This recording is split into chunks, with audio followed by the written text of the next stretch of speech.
Ele está lá no estado de Rondônia, mas está de férias aqui em Sorocaba, e eu convidei ele para estar conosco, e nos abençoou tanto domingo da manhã como domingo à noite. Mas hoje nós vamos terminar essa pausa e continuar a nossa série de mensagens, e hoje nós vamos conversar sobre descomplique a sua agenda. Nós precisamos encontrar quais são as prioridades da nossa vida, e nós vamos conversar sobre isso, tudo bem? Vamos orar mais uma vez, pedindo para que Deus fale ao nosso coração, para que Deus ilumine a nossa mente e que sejamos tocados pelo Espírito Santo. Tudo bem? Vamos orar? Queria pedir que o nosso irmão presbítero Wagner esteja orando. Oremos.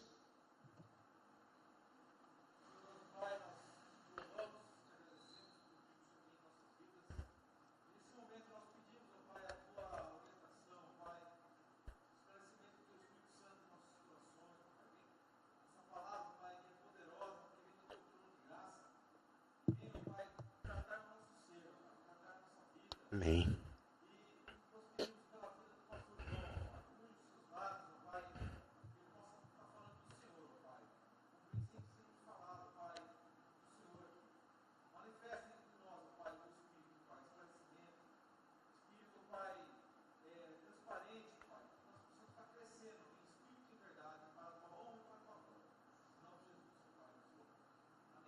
Amém.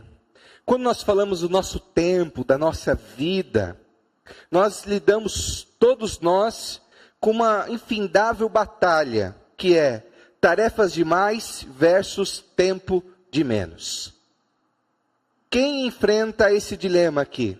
Quem considera que na sua vida tem tarefas e responsabilidades de mais e tempo de menos? Quem se identifica com isso? Levanta a mão.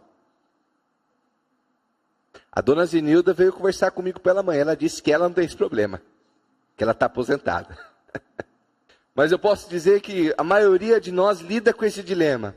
Tarefas demais, responsabilidades demais, expectativas demais, cobranças demais e tempo de menos. E como que você resolve esse dilema? Como você tem tentado administrar esse conflito? Alguns de nós transferem responsabilidade. Ao lidar com esse dilema, fala, a culpa é do meu trabalho. A culpa é do meu chefe que vive pegando no meu pé. O fato que às vezes não é culpa do trabalho, em algumas situações não é culpa do chefe, mas muitas vezes é responsabilidade nossa, de não conseguir equilibrar, de não muitas vezes focar no que é mais importante. A culpa são os meus filhos, a culpa é da igreja. Então a gente transfere responsabilidades. Não só isso, então a gente tenta eliminar algumas coisas. Eu tenho tempo de menos, tarefas de mais, então eu vou eliminar algumas coisas. Mas normalmente a gente elimina coisas que não deveríamos eliminar. Então, eu tenho muito trabalho, então sabe o que eu vou fazer? Eu vou trabalhar mais ainda, para quem sabe uma hora eu consiga ter menos trabalho. Mas o fato é que as pessoas trabalham, levam trabalho para casa, termina o mês e ainda tem um monte de trabalho para fazer. E muitas vezes, com trabalho fora de casa, trabalho dentro de casa, se perde tempo de família, se perde tempo de cuidado da saúde, se perde tempo até com a vida espiritual. Muitas vezes, nessa hora do aperto, as pessoas muitas vezes cortam, sabe o quê? Vida com Deus. Não, eu trabalhei demais essa semana. Deus vai entender, eu não vou na igreja. Não, essa semana foi muito pesada. Deus vai entender, essa semana eu vou dar um domingo de folga. Mas desde quando Deus é um fardo para nós? Desde quando vir à igreja e cultuar a Deus é um peso? Pelo contrário, esse momento é que nos traz força e renova as nossas energias para enfrentar os dilemas da semana. Mas quando a gente está estressado, cansado, uma das primeiras coisas que a gente abre mão é esse momento de estar com o Senhor. Não é verdade? Bem, nós precisamos resolver esse dilema, porque senão nós vamos chegar no fim da nossa vida e nós vamos cantar aquela música do Titãs Epitáfio, que é alguém que está olhando para o retrovisor da vida e está dizendo, Eu devia ter amado mais, devia ter chorado mais, devia ter visto o sol nascer, devia ter arriscado mais, devia até errado mais, ter feito o que eu queria fazer. Numa outra estrofe ele diz, eu devia ter complicado menos, trabalhado menos, ter visto o sol se pôr, devia ter me importado menos, com problemas pequenos, ter morrido de amor. Sim, meus queridos, nós precisamos refletir de que maneira nós estamos cuidando do nosso tempo, de que maneira nós estamos administrando a nossa vida, de que maneira nós queremos ser lembrados pelos nossos filhos, familiares e amigos. O que nós fazemos com o nosso tempo, com a nossa vida é importante? O que você tem gastado o seu tempo e as suas energias é algo importante? É algo significativo? É algo que vai ser lembrado? É algo que faz diferença na vida de outra pessoa? Você tem dedicado a sua vida, as suas energias em construir algo de importante nesse mundo?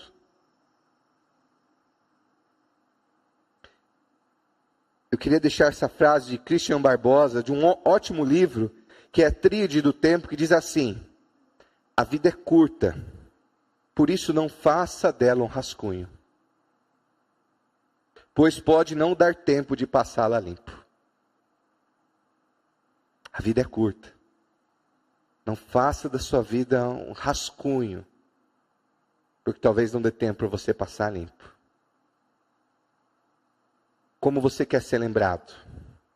Qual é o seu legado? A sua vida tem feito alguma diferença? Bem, a partir disso eu queria então ler com vocês a carta de Tiago. Vamos lá, capítulo número 4. Nós vamos ler a partir do verso número 13.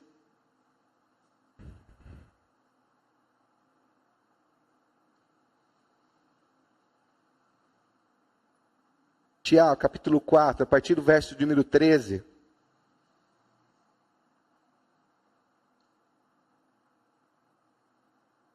Lembrando um pouco o contexto da carta de Tiago. Eram cristãos refugiados, espalhados por toda Roma, o Império Romano, pessoas que tinham que empreender, pessoas que tinham que recuperar prejuízos, conquistar o seu próprio sustento, porque estavam tendo que abandonar família, abandonar cidade onde nasceram, tiveram que conhecer e desbravar mundos desconhecidos.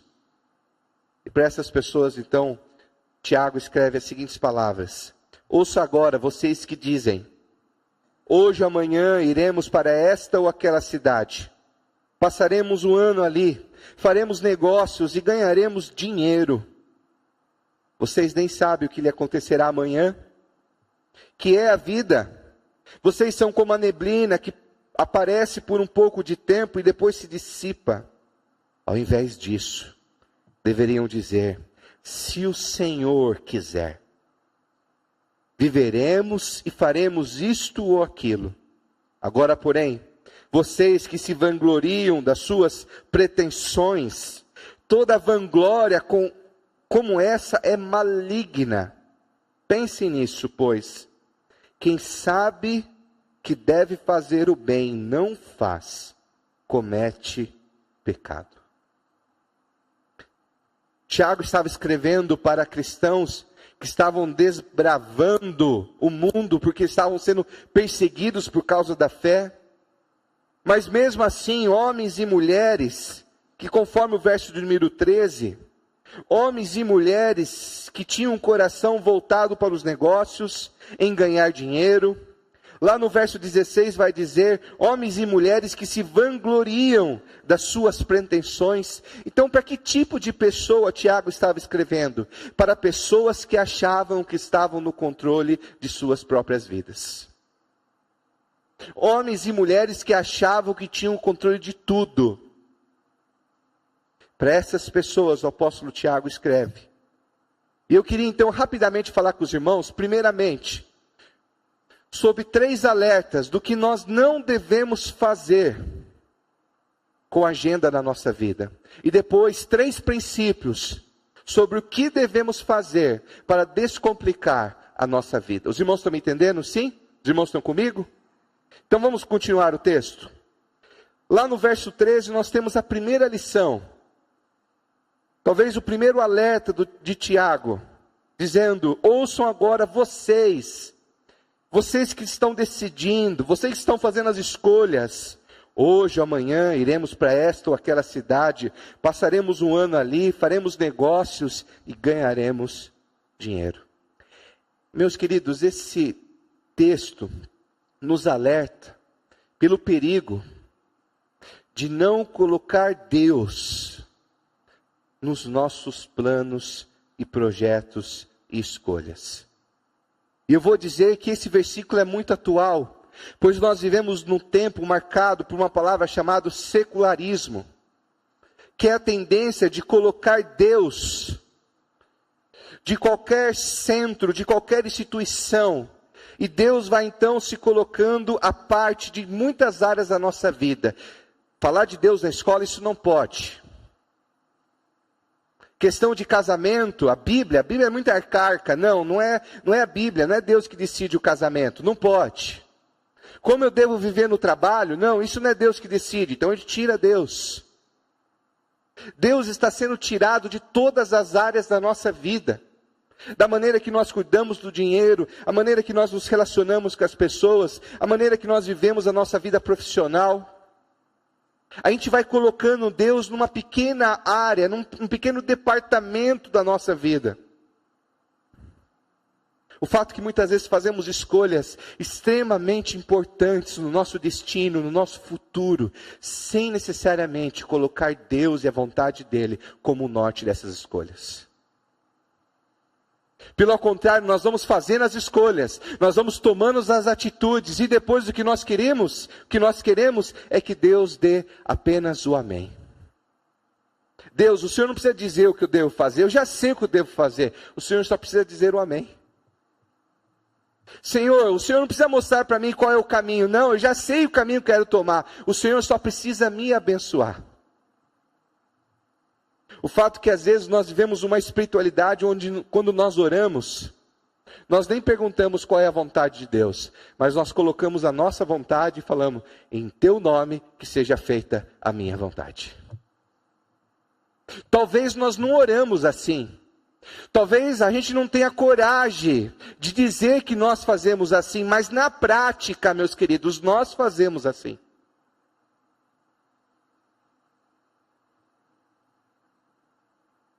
Nós vivemos num tempo onde a confiança está no projeto humano, na habilidade, na competência.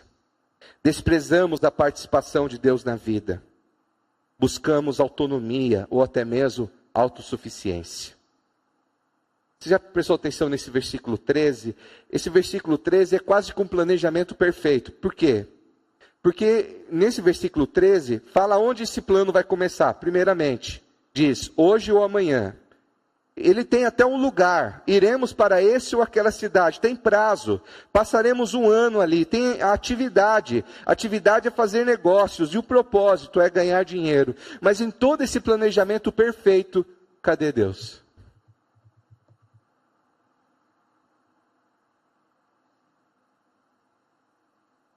Fato que esse desejo de autossuficiência, esse instinto de autonomia, se encontra desde lá de Gênesis.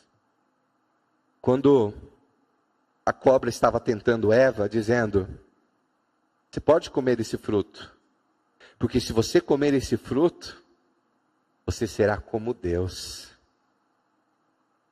Você será sabedora do bem e do mal. Você não vai precisar mais de Deus para decidir, agora é você. É tão interessante que depois, em sequência, no livro de Gênesis, nós temos a Torre de Babel, que é um plano humano dizendo, vamos construir esse grande projeto para chegar até Deus e para que o nosso nome seja famoso em toda a terra. E aí então Deus vem e destrói tudo. Esse instinto de autonomia é parecido com a parábola de Jesus lá em Lucas, dizendo que havia um homem muito rico, que ele encheu o seu celeiro de alimento, Mas então ele construiu um segundo celeiro e encheu todo esse segundo celeiro de alimento.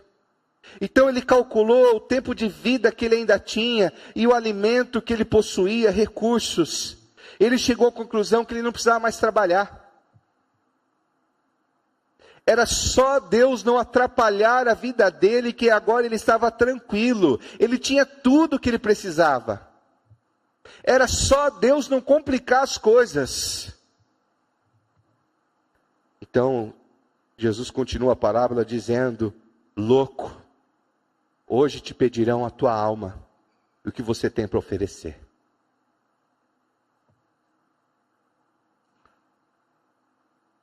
Deus, meus queridos, e às vezes a gente até coloca Deus na nossa vida, mas nós colocamos Deus às vezes na nossa vida como nós colocamos uma cereja no bolo. É um detalhe que está lá. É um acréscimo.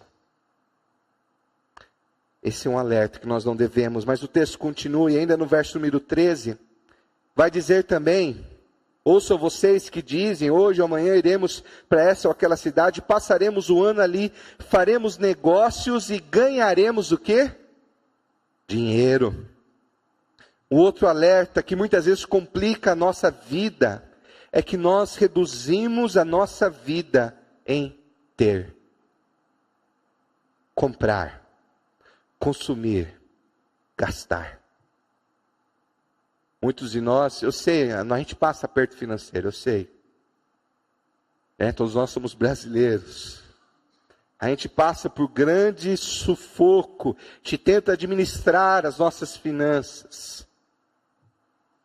Mas não é porque nós passamos aperto financeiro que o dinheiro e o amor ao dinheiro vai nos dominar. Não é porque nós passamos aperto financeiro que eu vou dormir e acordar pensando em dinheiro. Não é porque nós passamos aperto financeiro que eu vou fazer da minha vida um sufoco para sempre comprar mais, adquirir mais, gastar mais. Olha só o alerta que Paulo trouxe para o seu discípulo na fé, Timóteo. Lá em 1 Timóteo, capítulo 6, verso 9, que diz: os que querem ficar ricos, olha, um versículo desse ninguém lê. É uma mensagem que você não vai ouvir em nenhum lugar. Porque hoje, pelo contrário, o que mais se ouve é como ficar rico.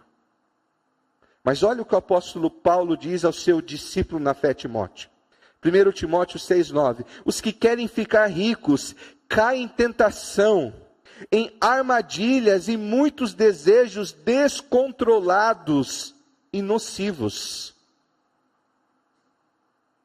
Sim, meus queridos, o amor ao dinheiro, esse excesso de ambição, de ter, de consumir, de comprar, são armadilhas que nos levam muitas vezes a desejos descontrolados. Ficamos ansiosos, abraçamos vícios, compramos o que não precisávamos. Mas o texto ainda continua dizendo: os desejos descontrolados e nocivos que levam os homens a mergulharem na ruína e na destruição. Eu sei que você vai dizer: pastor, mas se eu tivesse mais dinheiro, as coisas iam resolver. Eu sei, talvez também resolver isso para todo mundo. Mas vamos fazer um exercício. Lembra do Lava Jato? Lembra daquela galera que foi presa, que está em alguns presídios? Os salários de muitos deles era de quase 1 milhão por mês. 200 mil, 300 mil, mas ainda assim eles queriam mais. Ainda assim não era o suficiente. Os deputados, políticos vivem uma vida financeira muito acima da média dos brasileiros, mas mesmo assim eles se envolvem em tantas situações de corrupção. Sim, esse desejo, essa ambição de ficar rico, de se preocupar em ter muito mais do que ser, nos leva a mergulhar em grandes ruínas. O Brasil tem vivido isso. Você concorda comigo? Terceiro alerta é quando nós perdemos a consciência da brevidade da vida. Verso 14 diz: vocês nem sabem o que lhe acontecerá amanhã, que é a sua vida. Vocês são como a neblina que aparece por um pouco de tempo e depois se dissipa. Tiago vai buscar da sabedoria lá de Provérbios um grande alerta, dizendo da fraqueza e da brevidade da nossa vida.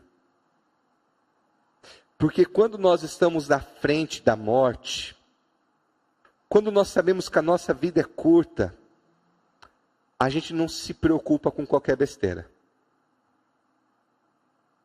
A gente, quando está lidando com a morte, a gente não reclama de qualquer situação. Quando a gente sabe o quanto a vida é breve, a gente se recusa em se envolver e perder o tempo com tantas coisas inúteis. Eu sei, os Netflix da vida, parece que convence que a nossa vida vai ser eterna, porque até assistir tudo que tem lá. Mas não, meus queridos, a nossa vida é breve. Nós precisamos saber como nós estamos usando ela. Nós não sabemos o dia da manhã. Você está me entendendo? Sabe um homem que passou por isso? Steve Jobs, um grande empreendedor da área de tecnologia, que lidou com câncer, que tirou a sua vida. Em um dos seus livros ele disse o seguinte: lembrar que estarei morto em breve é a ferramenta mais importante que já encontrei para me ajudar a tomar grandes decisões. Porque quase tudo, expectativas externas, orgulho, medo de passar vergonha ou falhar, tudo isso cai diante da morte, deixando apenas o que é mais importante. Mas então, o que fazer para descomplicar a nossa vida? O que fazer para de fato viver bem como Deus deseja? Então, vamos continuar, nós vamos lá para o verso número 15, que diz o seguinte. Os irmãos estão comigo, sim?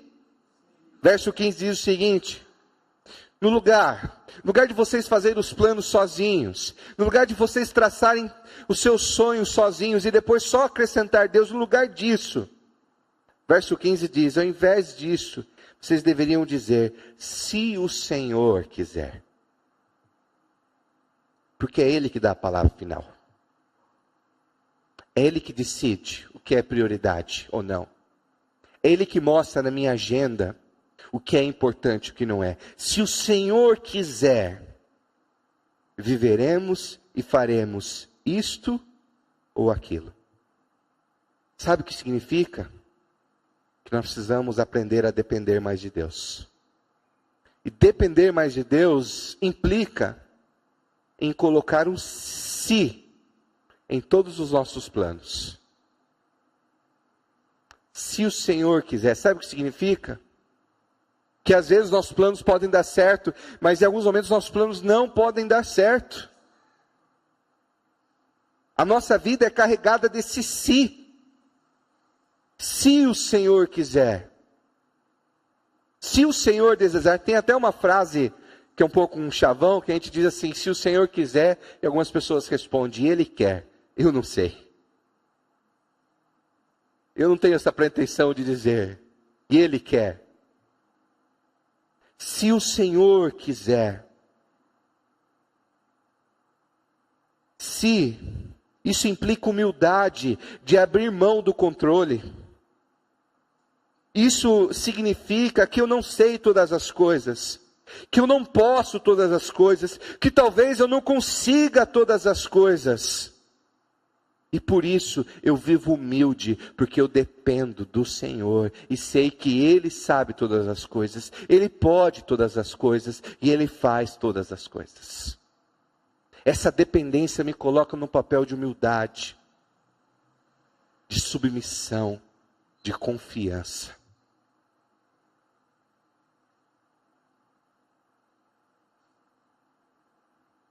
Se o Senhor quiser, implica que Deus não é a cereja do meu bolo. Que Deus não é o departamento da minha vida.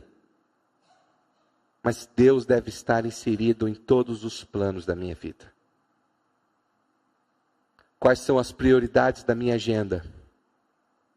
A melhor pergunta é, quais são as prioridades de Deus para a minha agenda? Quais são as prioridades de Deus para o meu tempo? Quais são as prioridades de Deus para o meu dinheiro? Quais são as prioridades de Deus para os meus relacionamentos?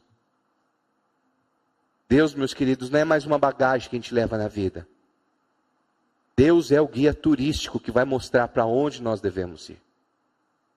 Os irmãos estão me entendendo?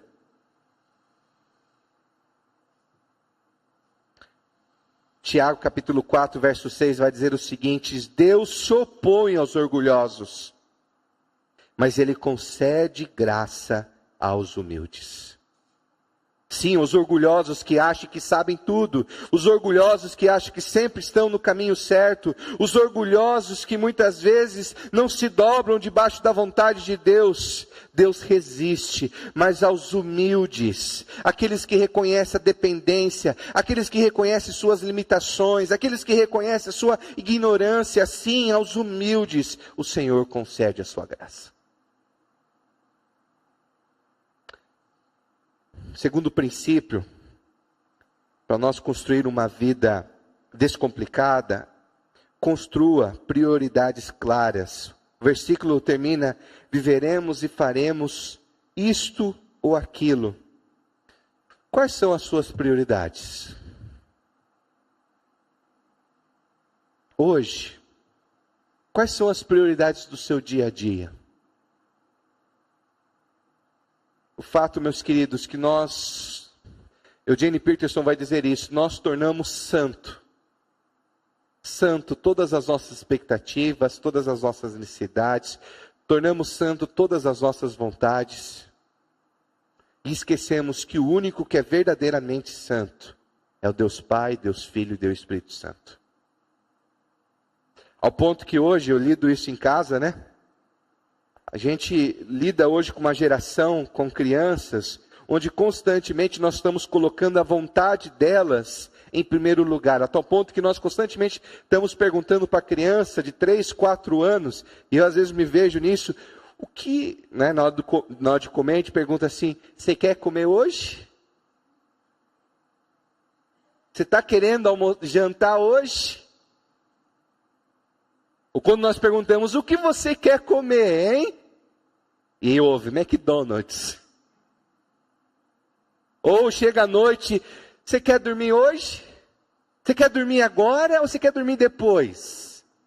Ou você quer dormir 4 horas da manhã?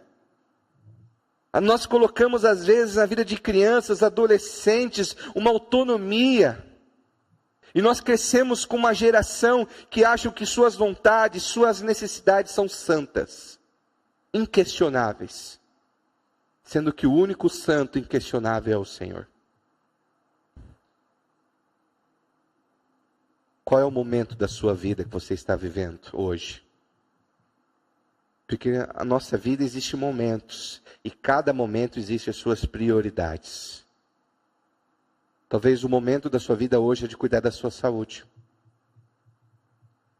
Talvez o momento hoje da sua vida é cuidar da sua vida financeira. Talvez o momento hoje da sua vida é cuidar do seu lar. Talvez o momento da sua vida hoje seja voltar para o Senhor. Colocar Ele não como um acréscimo, não como a cereja do bolo, mas como de fato aquilo que nós cantamos. Você lembra o que nós cantamos lá no louvor? Tem algumas músicas que passam despercebidas. Nós cantamos que Ele seja o centro. Que Ele, você tem noção do que nós cantamos muitas vezes aqui?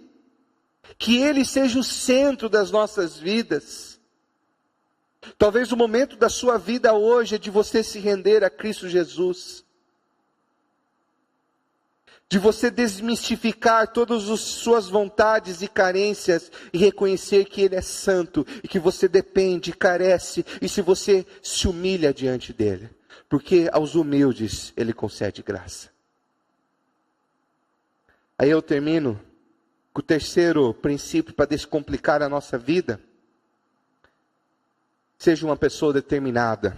Pois olha só o que o verso 16 vai dizer: pense nisto, pois quem sabe que deve fazer o bem e não faz, comete pecado. Sabe o que significa? Às vezes a gente tem uma compreensão de pecado que é o seguinte: passei no sinal vermelho, pequei. Pecou mesmo. Contei uma mentira, pequei. Mas a gente só não peca pelo aquilo que a gente faz. Xinguei a pessoa no trânsito, pequei, pecou mesmo. A gente não peca só pelo que a gente faz, a gente peca também quando a gente se omite. É o pecado da omissão. Olha o que o texto diz, pense nisso. Quem sabe o que deve fazer o bem não faz, comete pecado. Para você entender um pouquinho no que você tem se omitido, deixa eu fazer uma pergunta hoje. Estamos caminhando para o fim. Qual é o seu problema? Qual é o seu problema de hoje? Existe um autor presbiteriano chamado John Ortberg, que diz assim: me diga qual é o seu problema, que eu direi quem tu és. E ele vai dizer que gente de alma pequena se preocupa com problemas pequenos. Aquele vizinho que só dá dor de cabeça. Carro. Aquele patrão que vive pegando no pé no serviço. Aquela pessoa de cara feia que eu tenho que lidar todos os dias. Ele vai dizer que nós precisamos nos preocupar com problemas maiores. Porque são nos nossos problemas que nós gastamos a nossa energia, a nossa força. E às vezes nós gastamos muito da nossa vida em problemas pequenos. E nós precisamos gastar a nossa vida, nossas energias em problemas grandes. Problemas que ele vai dizer, problemas que são do tamanho de Deus. Porque por problemas assim, vale a pena dedicar a nossa vida.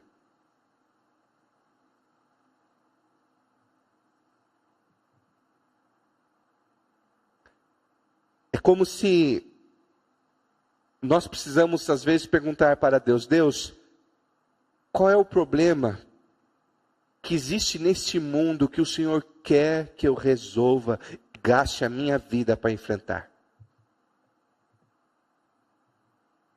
Nós precisamos perguntar isso para Deus, porque só existe um tipo de pessoa que não tem problema, quem já morreu. Porque quem está vivo lida com problemas, só que nós precisamos escolher os problemas certos. E nós vamos encontrar as prioridades da nossa vida quando nós enfrentamos esses problemas. Problemas que às vezes a gente até se omite. Problemas que às vezes a gente não quer nem ver. Problemas que às vezes a gente não quer nem se envolver. Mas preste bem atenção, a Bíblia está cheia de situações assim. Moisés viu o povo israelita sendo escravo no Egito, se incomodou. Então Deus disse para ele, está te incomodando isso? Então, levanta, porque eu vou usar você para libertar esse povo. Neemias vivia no palácio na Síria, como judeu exilado, mas ele sabia que o seu povo lá em Jerusalém estava sofrendo, porque a cidade estava destruída. Ele não conseguia dormir à noite por causa disso. Então Deus disse, está te incomodando isso, a situação do teu povo em Jerusalém? Então levanta, porque eu vou usar você para reconstruir aquela cidade. Paulo ficou tão incomodado porque apenas os judeus estavam entendendo e desfrutando de Cristo. Havia ainda todo o Império Romano, gentios, povos ainda não alcançados. Então Deus disse, Paulo, você será o apóstolo dos gentios. Através de você, o Evangelho vai alcançar vidas que ainda não foram alcançadas. Qual é o seu problema? Talvez Deus está te chamando para você se dedicar, a não se omitir, mas ser um instrumento de Deus para fazer a diferença. O Senhor Jesus abraçou um grande problema lá na cruz. Ele veio ao mundo para enfrentar o grande problema, que é a nossa distância entre Deus, pois o pecado nos afastou do Senhor, somos merecedores da ira, mas Jesus veio, e através da sua morte e sacrifício, através da sua entrega lá na cruz, nós que éramos inimigos de Deus, agora nós podemos ser chamados de filhos e filhas do Senhor Jesus. Quem estava longe agora pode encontrar em Cristo o caminho para a reconciliação de Deus. O maior dos nossos problemas, pode ter a certeza, foi resolvido lá na cruz. E se o Senhor cuidou desse maior de todos os nossos problemas, Ele vai nos ajudar a lidar com esses problemas menores do nosso dia a dia. Você pode dizer amém? Enquanto a banda se prepara, e nós vamos cantar novamente aquela canção, Jesus seja o centro, eu queria que você abaixasse sua cabeça, você fechasse seus olhos, e eu queria que você pensasse, enquanto vou ler de novo esse versículo 17, que você refletisse. Olha só, mantenha sua cabeça baixa, os olhos fechados, ouça o que eu vou dizer. Pense nisso, pois quem sabe que deve fazer o bem não faz, comete pecado. Agora pense, existe alguma área da sua vida que esse versículo se aplica? Existe algum bem que você deve fazer, mas você está se omitindo? Talvez esse é o momento de você orar ao Senhor coragem. Coragem para enfrentar esse problema. Coragem para refazer a sua agenda, refazer as suas prioridades. Talvez até refazer os seus sonhos para esse ano. Converse com o Senhor. Vê se esse versículo, se existe algum bem que eu não estou fazendo. A gente está pecando quando se omite. Veja qual é a área da omissão da sua vida e se acerte com o Senhor essa noite. Não perca essa oportunidade de reconhecer o problema, de reconhecer aquilo que está debaixo do tapete, aquilo que você tem deixado em segundo, terceiro, até em último lugar. E que talvez nessa noite você recomece a sua vida. Recomece suas prioridades, recomece a sonhar, recomece a viver diferente.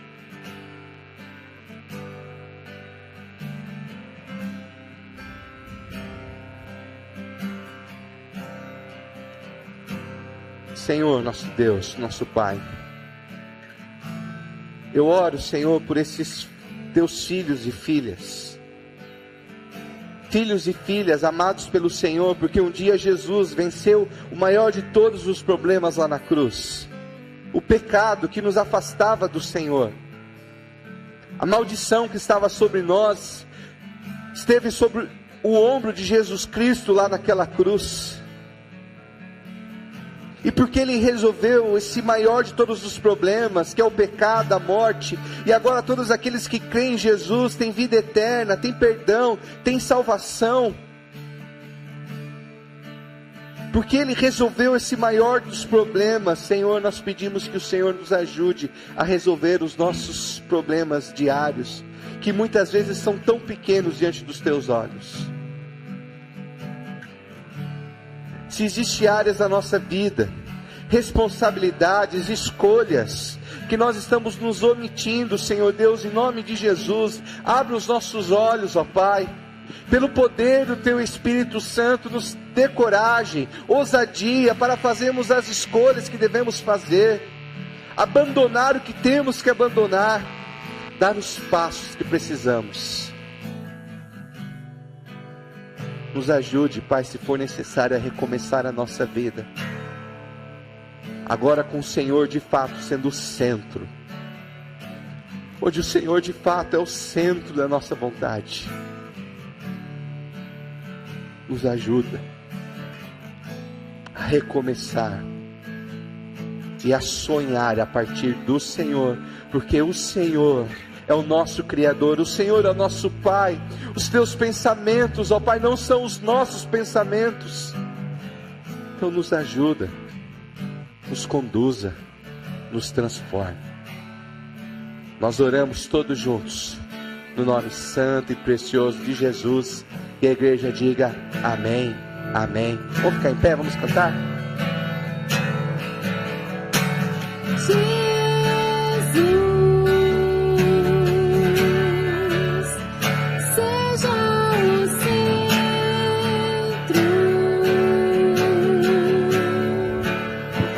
Me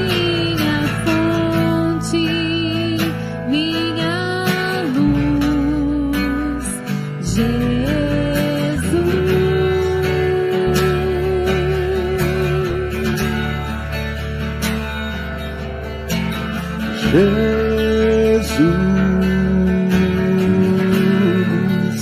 seja o centro,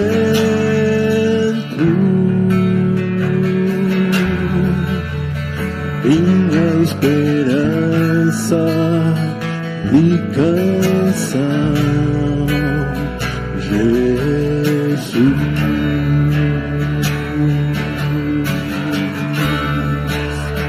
Seja o fogo em meu ser, seja o vento a soprar, a razão de viver, Jesus,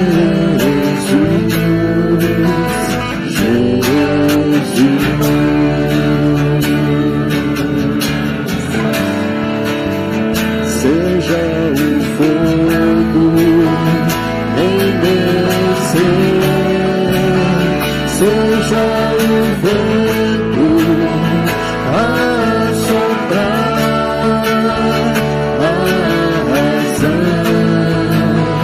de viver,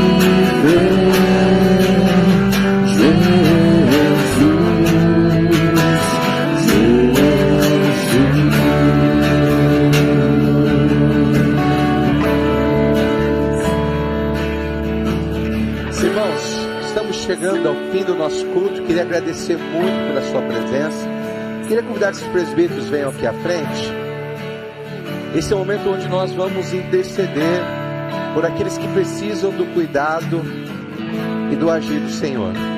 Nós temos um irmão que precisa das nossas orações, que é o nosso irmão Belmiro, que se encontra aí com uma dor. Ainda alguns diagnósticos não revelaram o que ele tem. Nós precisamos então orar. Mas você talvez tenha algum plano, algum sonho que você precisa colocar diante do Senhor, até mesmo apresentar alguém em oração. Lembre que a palavra de Deus diz que Deus concede graça aos humildes. Então eu queria convidar que você viesse aqui à frente. Nós queremos interceder pela sua vida, orar pelos seus planos, pelo seu coração, pelo seu lar. Vamos cantar mais uma vez Jesus seja o centro. E quando nós estivermos cantando, convido que você venha aqui à frente.